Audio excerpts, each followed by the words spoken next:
하나님 우리 아버지와 주 예수 그리스도께서 은총과 평화를 여러분에게 내려주시기를 빕니다. 오늘은 교회력으로 성탄절 후 둘째 주일이자 2026년 병원년 신년 첫 번째 주일입니다. 여러분의 삶의 모든 것이 예수 그리스도 안에서 자유와 평화와 진리와 정의를 누리며 살아 나아가기를 기원합니다. 기독교는 예수 그리스도께 영혼을 집중하는 것을 신앙의 본질로 삼는 종교입니다. 그에게서 일어난 사건이 그리스도인의 삶을 좌지우지하는 결정적이며 근원적인 이유를 제시하고 있기 때문입니다. 그러므로 그의 생애를 따라가야 하고 그의 삶 자체가 우리 삶의 동기가 되어야 합니다. 그런데 말입니다. 그리스도인들이 오해하며 살아가고 있는 게 있습니다. 하나님의 복을 세속적인 부로 착각한다는 것입니다. 그래서 우리가 살아가는 이 사회 안에서 어떤 일이 일어나는지 관심이 없을 때가 많습니다. 오로지 자기만 잘 먹고 잘 살면 되는 것이 저변에 깔려 있습니다. 저마다 교회들이 개교의 중심으로 돌아가고 있으니 성도들의 이기적인 삶은 이미 예견되었다고 해도 과언이 아니겠죠. 최근 대한민국 사회에 큰 논란이 되고 있는 사건이 있습니다. 쿠팡이라는 기업의 고객 개인정보 유출이 그것입니다. 그런데 이 쿠팡이라는 기업이 제대로 된 해명 혹은 사과는커녕 대책도 없었으며 계속해서 대한민국을 기만하는 태도로 일관했습니다. 사실 오래전부터 이 기업은 택배 관련 문제로 도마 위에 올랐습니다. 고강도 노동을 강요하는 새벽 배송 노동자들의 사망이 잇따랐는데요. 2025년만 해도 8명으로 이 사망자들이 확인되었다고 합니다. 이 택배 노조와 가로사 대책위원회가 열악한 근무 환경이 사망의 주요 원인이라고 지적했지만 기업은 은폐와 외면으로 일삼았습니다. 사태가 이렇게 심각했음에도 정부는 관여하지 않았습니다.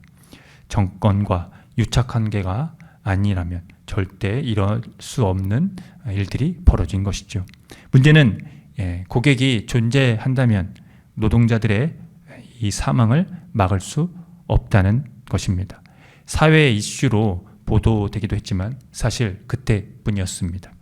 쿠팡이 물건을 싸고 또 빠르고 이르게 배송하고 스포츠나 영화를 볼 수 있는 그 즐거움과 편리함을 사람들이 쉽게 포기할 수 없는 것이었죠. 이것이 이 비극을 여기까지 끌고 온 요인 중에 하나입니다. 이번에 국회에서 열린 쿠팡 청문회 때 노동자들의 유족들이 나오셔서 하소연을 하는데 슬픔과 안타까움을 감출 수가 없었습니다.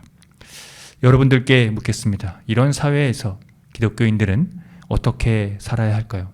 우리가 우리의 성공과 출세 혹은 즐겁고 편의를 위해서 이 사회에서 고난을 겪는 자들을 외면하고 교회에 편히 앉아 하나님을 예배할 수 있을까요?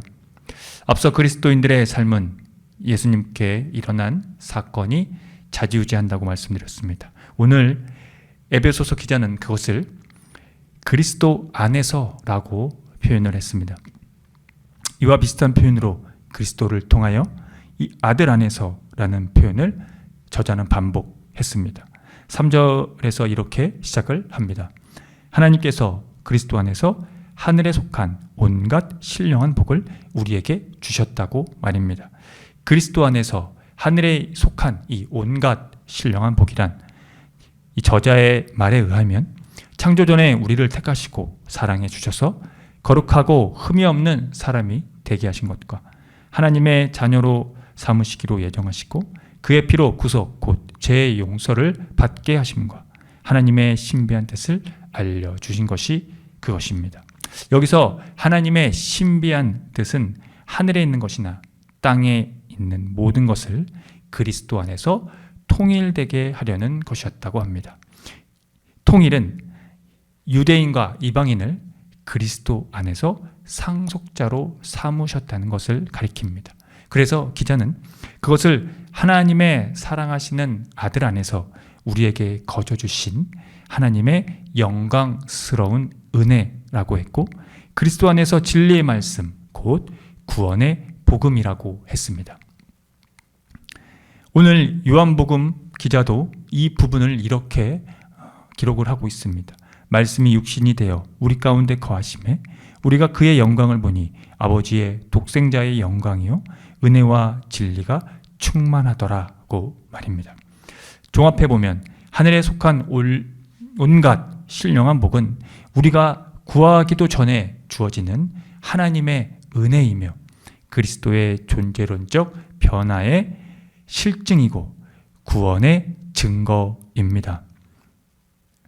이 은혜를 잊으면 이 저자가 말하고 있는 이 신령한 복이 오늘 우리의 삶에서 세속으로 전락할 수도 있다는 것을 이 부분에서 정확히 짚고 있다고 생각이 듭니다. 예레미야는 유대의 멸망 이후 하나님의 회복과 새 시대를 전하고 있는데요.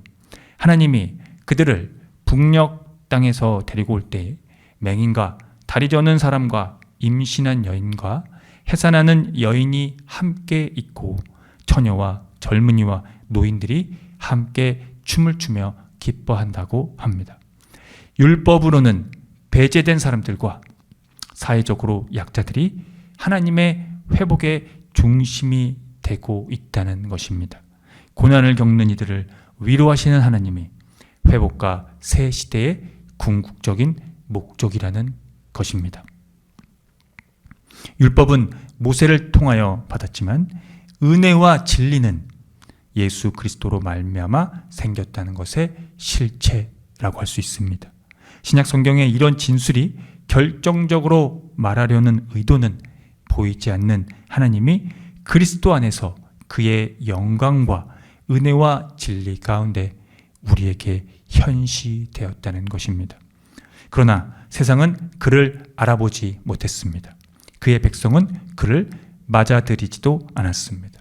그들은 고난을 겪는 이들을 위로하시려고 오신 아버지 품속에 있는 독생하신 하나님을 거부했기 때문입니다.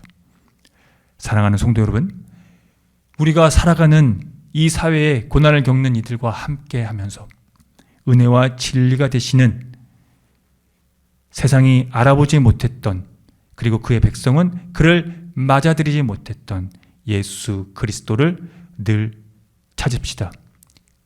그렇게 하늘에 속한 온갖 신령한 복을 그분 안에서 꿰뚫어 봅시다. 오는 자들의 하나님, 고난을 겪는 이들의 하나님, 가난한 자들의 하나님, 위로의 하나님이 독생하시어 우리 가운데 은혜와 진리로 오셨습니다.